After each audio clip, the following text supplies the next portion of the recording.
Before you begin, remove the service cover. Wireless LAN module. Wireless WAN module. Hard disk drive assembly. Optical drive.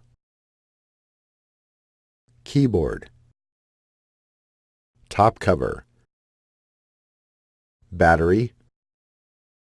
Display panel assembly. And display bezel. Removal. Important. Make careful note of the routing of the display panel cable for later replacement. Partially remove the display panel cable from the routing channel on the display enclosure.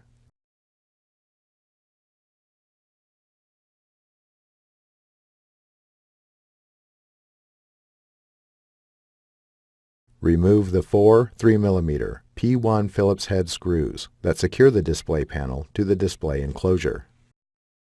Lift the display panel off of its alignment pins and place it face down in front of the display enclosure. Caution: to prevent damage, do not rest the display panel on its lower edge.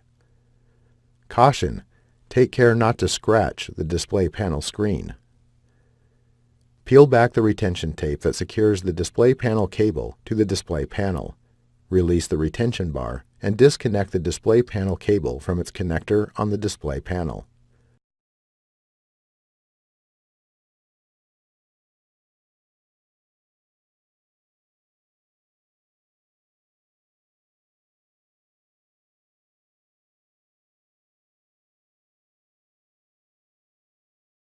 Remove the display panel. Reverse this procedure to install the display panel. Thanks for watching. Please click subscribe for more videos and weekly updates.